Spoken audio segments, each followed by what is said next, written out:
سادات الخلق الأجمعين ونجوم سماع المعارف واليقين، والصلاة والسلام وتحية والإكرام مولا ومولى الثقلين محبوب رب المشرقين والمغربين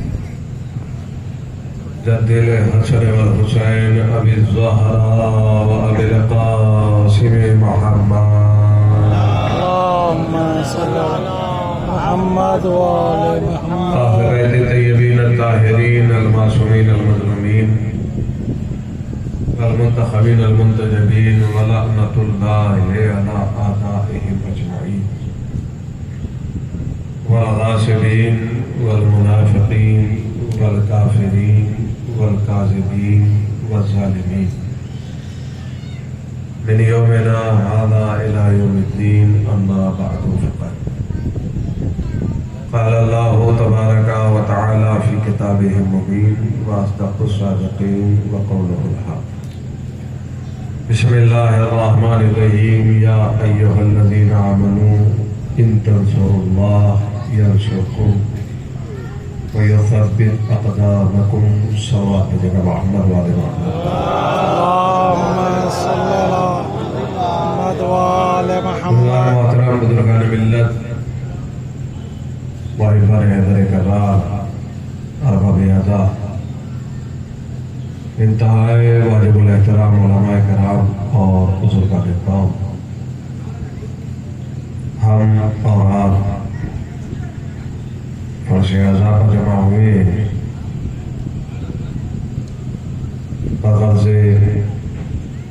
وہ ذمہ داریاں ادا کرنے کے لیے جو ہمارے نفوس پہ عائد ہوتی ہیں، اور ان تمام ذمہ داریوں میں بالخصوص جو ذمہ داری ہے ہماری اولاد کی اس فرش اعزاء پر آنے کی، کہ ہر عزادار کی کوشش ہے، کاوش ہے، جستجو ہے کہ ہر عزادار یہ چاہتا ہے کہ وہ حق فضائل آل محمد اور حق مصائب آل محمد ادا کر سکے، جبکہ یہ بھی ایک تلخ حقیقت ہے کہ یہ زندگی بہت کم ہے اور ان کا غم بہت بڑا ہے۔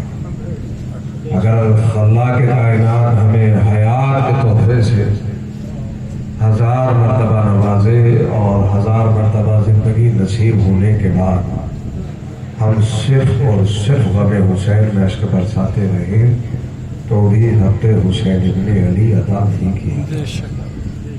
تو بہرحال ایک جستجو ہے، کاوش ہے، اور جب تک یہ سانسیں باقی ہے یہ جستجو اسی طرح جاری و ساری رہے گی، اور اسی جستجو کو اجر رسالت کہا جاتا ہے۔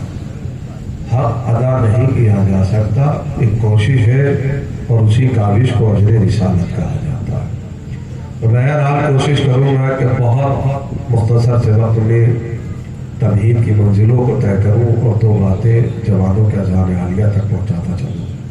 بزرگان تشریف فرما ہے، علماء تشریف فرما ہے، لہذا ایک ایسے امام کے غم میں اور ایک ایسے کریم کے نام پر ہم سب جمع ہوئے ہیں کہ جس نے دشت نینوا میں تمہید کے طور پر پہلا جملہ صرف کر رہا ہوں تاکہ گفتگو کا آغاز ہو سکے۔ ایک ایسا کریم امام، ایک ایسا سخی امام کہ جس نے دشت نینوا میں، میدان ماریہ میں، ریگ تپاک پر، جنگل میں، بیابان میں، صحرا میں، زمین کربلا پر اپنا تو سب کچھ لٹا دیا ہے لیکن اسلام کا سب کچھ بچا دیا۔ میں نے کہا تھا کہ تمہید کے طور پر پہلا جملہ صرف کر رہا ہوں، جس نے اپنا تو سب کچھ لٹا دیا ہے لیکن اسلام کا سب کچھ بچا دیا۔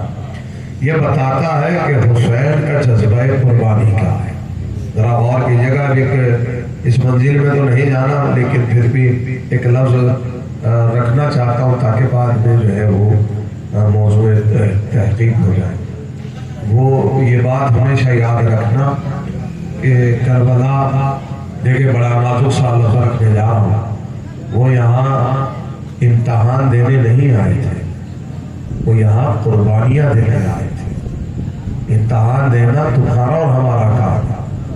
وہ تو قربانیاں پیش کرنے آئے تھے، وہ ذبح عظیم جس کا وعدہ ہوا تھا اس وعدے کو وفا کرنے کے لیے حسین آئے تھے۔ تو بہرحال چونکہ علماء بیٹھے ہیں، آج کی اس مجلس کے حوالے سے جس آیت کو موضوع سخن قرار دیا وہ قرآن کریم کی ایک ایسی آیت کریمہ کہ جس میں ایک مطالبہ ہو رہا ہے اور ایک وعدہ ہو رہا ہے، اور سمجھتا ہوں کہ آج کا دن ہی اس آیت پر خطاب کرنے کا بہترین روز ہے۔ ذرا غور کیجیے گا، صرف تمہیدی مراحل سے گزرنا چاہتا ہوں اور چاہتا یہ ہوں کہ سید سجاد کا غم منانے کے لیے ہم جمع ہوئے ہیں، تو کوشش کروں گا کہ ان کے ان مقاصد کی طرف متوجہ کروں جو سید سجاد کے مقاصد ہیں۔ ذرا غور کیجیے گا، آپ نے اور ہم نے سنا ہے مقصد حسین، تو جو مقصد حسین ہے وہی مقصد سجاد بھی ہے، لیکن کس منزل پہ جا کر اس مقصد کو پورا کر رہے ہیں، بس اس منزل کی طرف آنا۔ میں بہت تیزی سے گزروں گا، آیت کا ترجمہ آپ کے حوالے کر رہا ہوں اور آیت کو بالخصوص توجہ چاہتا ہوں۔ میں نے کہا ایک وعدہ ہے اس آیت میں، ایک مطالبہ ہے اور ایک وعدہ ہے۔ خطاب ہو رہا ہے صاحبان ایمان، لیکن پروردگار عالم کی کلام کی ایک خاص بات یہ ہے کہ خدا جب بھی خطاب کرتا ہے تو مخاطب کو واضح کرے گا۔ دیکھیں میں نے کہا کہ بزرگان بیٹھے ہیں، جملوں کی شائستگی کو سمجھنے والے افراد بیٹھے، علماء تشریف فرما ہے، میرے عزیز یہاں بیٹھے ہوئے ہیں، ان کی موجودگی میں یہ جملہ میں نے صرف کیا۔ اللہ کے کلام کی یہ خاص بات ہے کہ وہ مخاطب کو یہ تو اس لیے بھی سمجھنا چاہیے کہ چونکہ لوگ اتنے بزدل ہو گئے کہ مخاطب کو واضح نہیں کرتے، یہ بزدلی کا زمانہ۔ مثلا مثال کے طور پر بچوں کو سمجھانے کے لیے کہہ رہا ہوں، ایک ہمارے پاس ایک فیچر ہے، فیچرز میں واٹس ایپ نام کی ایک شے ہے جس میں اسٹیٹس کہا جاتا ہے۔ آدمی اسٹیٹس لگاتا ضرور ہے پر مخاطب کو واضح نہیں کرتا۔ آپ غور نہیں کر رہے ہیں نا، میں مخاطب کو کبھی واضح نہیں کرتا، ہاں یہ ضرور بار بار چیک کرتا ہے کہ جس کے لیے کہا ہے اس نے دیکھا ہے کہ نہیں۔ اور اللہ کے کلام میں یہ مزاج نہیں پایا گا۔ اللہ کا کلام یہ ہے کہ پہلے مخاطب واضح ہوگا بعد میں خطاب ہوگا۔ ذرا غور یہ ہے جیسے تبت یدا ابی لہب، مخاطب کیا جا رہا ہے ابو لہب تیرے ہاتھ ٹوٹ جائیں۔ اللہ کے کائنات کے کلام کی خاص بات یہ ہے، اب یہ دنیا میں بھائی سے مسئلہ یہ پریشان نہ ہوا، آپ گفتگو اپنی جانب سے رہے۔ ایک سلام بھیجے گا محمد والے محمد والے، لہذا ارشاد ہو رہا ہے صاحبان ایمان سے خطاب ہو رہا ہے۔ مثلا مخاطب کو یوں بھی واضح کرنا ضروری سمجھتا ہوں تاکہ مومنین کی اہلیت کو بتا سکوں کہ صاحبان ایمان کا مرتبہ کیا ہے۔ یعنی اللہ نے اپنے رسول سے خطاب کرنا چاہا تو کہا یا ایھا الرسول، مخاطب کو واضح کیا اور اب خطاب کر رہا ہے، یعنی اب جو پیغام آنے والا ہے اس کا تعلق رسول سے۔ کائنات کے انسانوں سے خطاب کرنا چاہا تو کہا یا ایھا الناس، اب مذہب و ملت کی قید میں آئی، انسان کی قید۔ کسی بھی مسلک کا ہے، اگر انسان ہے تو اللہ مخاطب کر رہا ہے، اور اگر انسان نہیں ہے تو پھر اللہ کا خطاب اس کے لیے نہیں ہے۔ اس نے کافروں سے خطاب کرنا چاہا تو ڈائریکٹ خطاب نہیں کیا، بلکہ درمیان میں رسول کو رکھا اور فرمایا قل یا ایھا الکافرون، میرے حبیب آپ ان کافروں سے کہہ دیجیے، میں آپ نے مولویت کو محسوس نہیں کیا ہے۔ یعنی اللہ کہنا یہ چاہتا ہے میں انہیں اتنی بھی اہمیت نہیں دیتا کہ ان سے ڈائریکٹ خطاب کیا تھا، میں انہیں اپنا مخاطب بھی نہیں بنانا چاہتا ہوں۔ میرے حبیب میرا خطاب آپ سے، آپ ان سے خطاب کیجیے۔ لیکن صاحبان ایمان کا مطلب 70 مقام پر، غالباً 70 مقام پر کم و بیش اللہ نے مومنین سے ڈائریکٹ خطاب کیا اور فرمایا یا ایھا الذین آمنوا، اے ایمان والے، یہ شرف مومنین کے لیے ہے۔ اب آپ غور کیجیے گا، خطاب ہو رہا ہے صاحبان ایمان سے۔ اب میں نے جو یہ بات کہی ہے یہ اس لیے کہی ہے کہ تاکہ واضح ہو جائے کہ چونکہ خطاب مومنین سے ہے تو اس کا تعلق عیسائیت کا تعلق، اس خطاب کا تعلق نہ مشرکوں سے، نہ یہودیوں سے، نہ عیسائیوں سے، نہ کافروں سے، نہ منافقوں سے، اس آیت کا تعلق ہے مومنین سے، وہ جو صاحبان ایمان، یعنی وہ کہنا یہ چاہتے ہیں تم مومن ہو گئے، صاحبان ایمان ہو گئے، مجھ پر ایمان لے آئے، میرے دین پر ایمان لے آئے، میری شریعت پر ایمان لے آئے، نبیوں پر ایمان لے آئے، اولیاء پہ ایمان لے آئے، اوصیاء پہ ایمان لے آئے، خطوط پر ایمان لے آئے، میرے نظام پر ایمان لے آئے، اب تم مکمل طور پر مومن ہو، صاحبان ایمان، ذرا غور کیجیے گا، تو لہذا اب صاحبان ایمان سے پروردگار عالم نے شرطیہ صورت میں ایک مطالبہ کیا، شرطیہ صورت میں،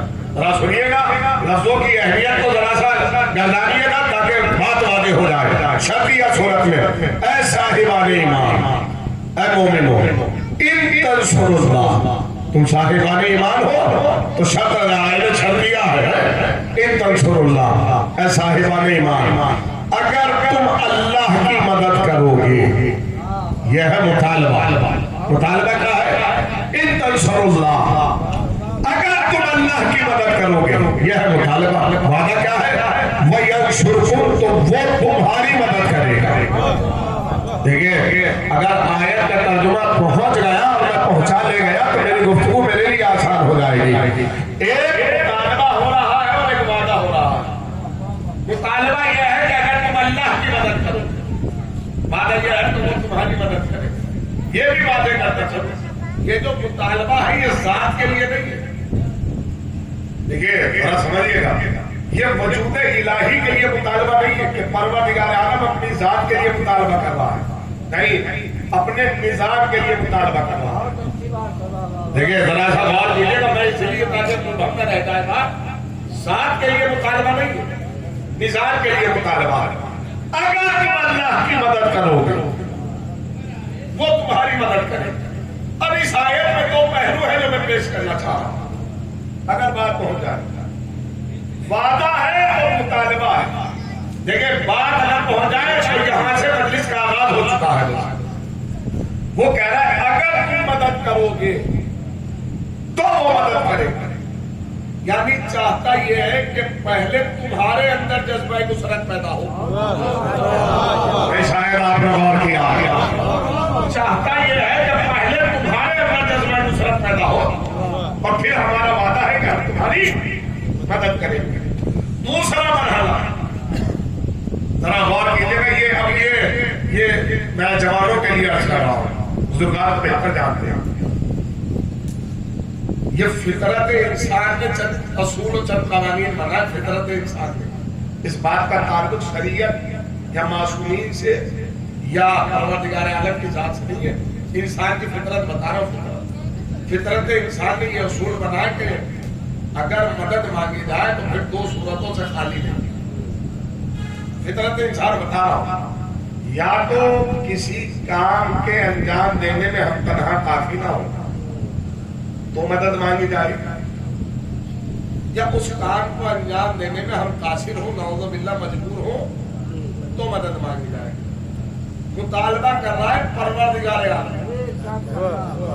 ذرا غور کیجیے گا، میں جس مرحلے پر لایا ہوں، کسی میں ہمت ہے جو کہے کہ اللہ کو کسی کی ضرورت ہے؟ آپ میرے ساتھ نہیں ہے بھائی، ہے کوئی کائنات میں جو کہے کہ اللہ کو کسی کی ضرورت ہے؟ ساری کائنات کو اس کی ضرورت ہے، اسے کسی کی ضرورت نہیں، لیکن پھر بھی وہ مطالبہ کر رہا ہے۔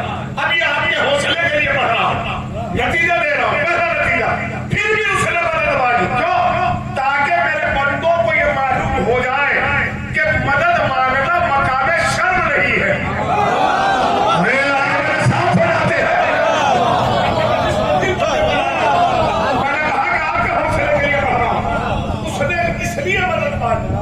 تاکہ معلوم ہو کہ مدد مانگنا مقام شرم و حیا نہیں ہے، مدد مانگنا کوئی عیب نہیں ہے، تاکہ تمہارے اندر بھی یہ احساس آئے، تم پر مصیبت آئے تو تم بھی مدد کا مطالبہ کر سکو۔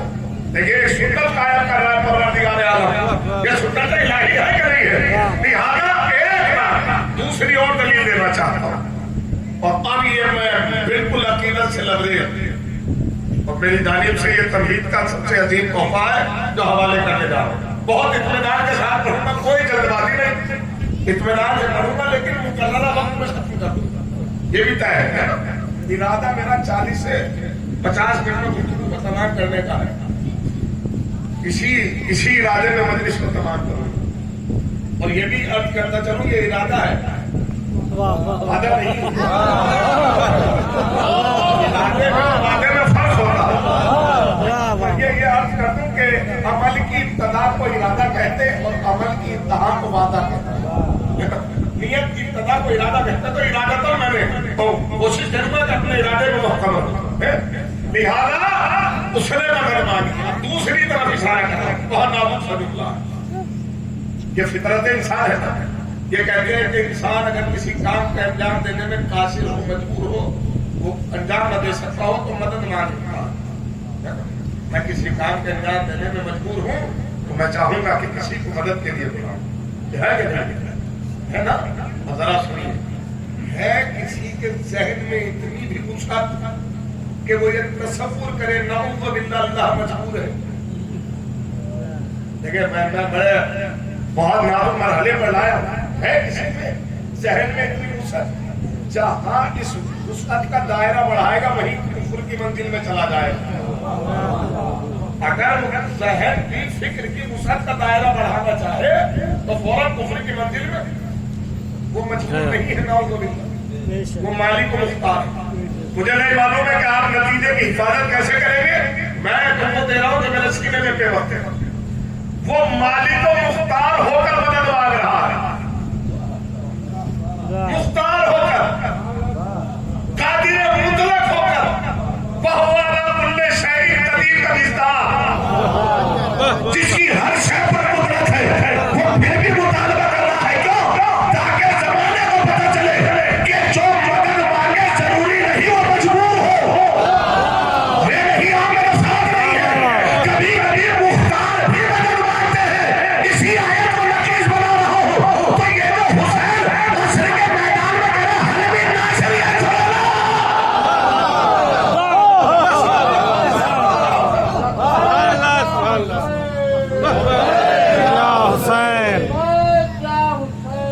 لبیک یا حسین, لبیک یا حسین, یا علی اللہم صلی علی محمد وعلی. تو یہ تو حسین عصر کے میدان میں فرما رہے نا حلبی ناصری ہے کوئی جو ہماری مدد کو آئے. اس کا یہ مطلب نہیں ہے کہ حسین مجبور ہے. نہیں, میں نے اسی لیے نقیص قائم کی ہے. حسین مختار تھا. پھر سن لیں, ہم نے اسے امام مانا ہی نہیں جو مجبور ہو جائے.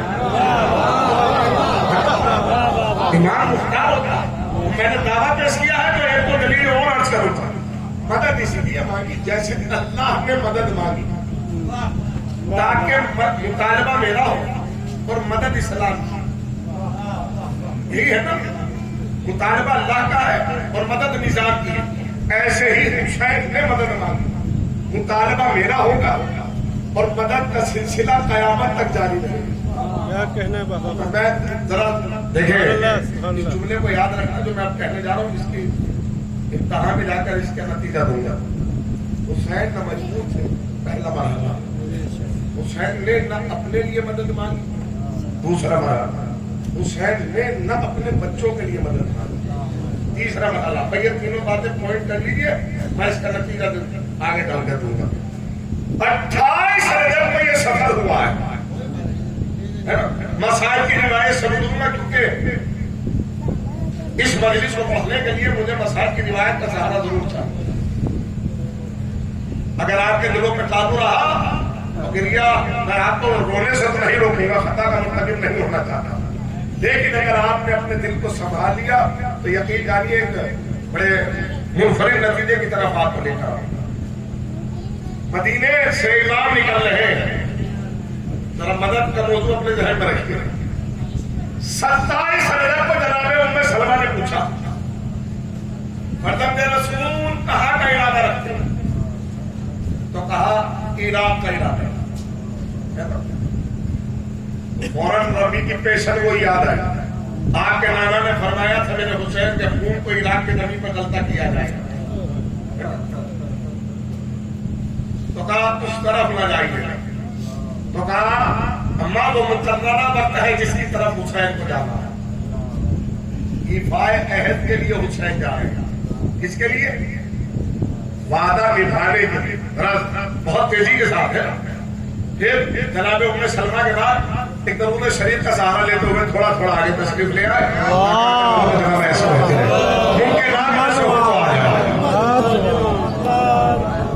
البتہ میری طبیعت میں یہ بات نہیں ہے کہ میں کسی کو آگے بلاؤں، اس لیے کہ ہر انسان اپنے ہوش اور اپنے شعور کا مالک ہوتا ہے. اسے معلوم ہوتا ہے کہ کہاں بیٹھا ہے. نہ کسی کو بلانا بھی چاہیے، اس لیے کہ ذکر آل محمد جو ہے وہ رزق ہے، اور جس کی قسمت میں جتنا رزق ہوتا ہے وہ لے جاتا ہے. لہٰذا اگر اس کی قسمت میں یہ رزق آج ہے تو وہ بنا بلائے چلا ہے، اور اگر قسمت میں رزق نہیں ہے تو وہ بلانے میں بھی نہیں آیا. چونکہ ذکر آل محمد ایک رزق ہے تو ذرا کیفیت تو محسوس کیجیے گا. میں عرض کر رہا ہوں جناب ام سلمہ کے بعد جناب محمد حنفیہ نے پوچھا اور جناب عبداللہ نے، دونوں میں روایت کہ اے فرزند رسول آخر نکل کیوں رہے؟ امام کا جواب امت کی اصلاح کے لیے. اچھا یہ ہزار دفعہ آپ نے سنا ہے، ایک موسم میں پیش کر دیا. مقصد حسین کیا ہے؟ اعلانیہ طور پر بیان کیا جاتا ہے اصلاح ہے، یہی ہے نا. اب میرا آپ سے سوال ہے، حسین اپنے مقصد میں کامیاب ہوئے کہ نہیں؟ شک ہے کسی کو؟ ذرا سی گواہی دے تو میں آگے بڑھوں. کامیاب ہوئے کہ نہیں ہوئے؟ اور مقصد کیا ہے؟ اصلاح. اس کا مطلب یہ کوئی خاص امت ہے جس کی اصلاح ہو چکی.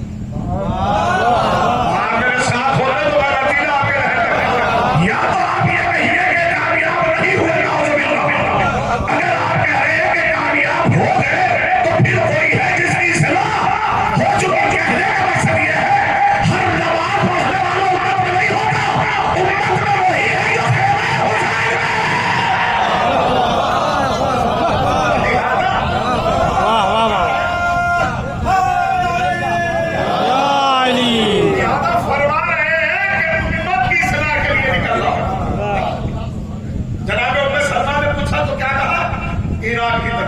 ایک ایک لفظ کو بار بار اس لیے دوہرا ہوں کیونکہ نتیجہ ایک ہی لینا ساری روایتوں سے ماخذ ہے. جناب محمد حنفیہ نے پوچھا تو کہا امت کی اصلاح.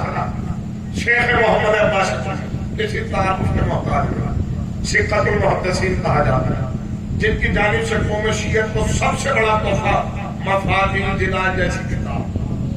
امام کے تمام کلمات، دعائیات، زیارات، عملیات سب کچھ جمع کرنے والی ذات کا نام ہے شیخ محمد عباس. انہیں کی کتاب متهم الاعمال جس کا اردو زبان میں ترجمہ ہوا احسن المقال کے نام سے، اور انہیں کی دوسری کتاب نفس المحموم ہے. اور کتاب کا نام آیا ہے تو ایک حوالہ اور دیتا چلے، میرے موضوع میں نہیں ہے لیکن کہتا جا رہا ہے. نفس المحموم کا آغاز ہی انہوں نے فطرس والے واقعے سے کیا. اب اگر کسی کو فطرس کا حوالہ چاہیے تو شیخ محمد عباس ملی کی کتاب جا کر دیکھا. کہا نہیں درمیان میں بات تو میں نے کہتا چلتا ہے. لہٰذا کہتے ہیں کہ اپنی اس کتاب میں لکھتے ہیں کہ سب سرجم جنات کا ایک قبیلہ آیا اور آ کر کہتا فرزند رسول آپ مدینہ نہ چھوڑیں. آپ نے مدینہ چھوڑنے کا ارادہ کیا، ہمارے قبیلے میں مظلومیت کا سامان، ہمیں اجازت دیجیے، ہم آپ کے دشمنوں کو بنفس نفیس پہچانتے ہیں. یہ بزرگان کو جانتے ہیں بنفس نفیس کا مطلب سمجھ گئے نا؟ بنفس نفیس یعنی آئیڈینٹیکلی، یعنی حسب نسب کے ماتحت پہچانتے ہیں. ہمیں اجازت دیں تاکہ ہم آپ کے دشمنوں کو واصل جہنم کریں. یہ کون کہہ رہے ہیں؟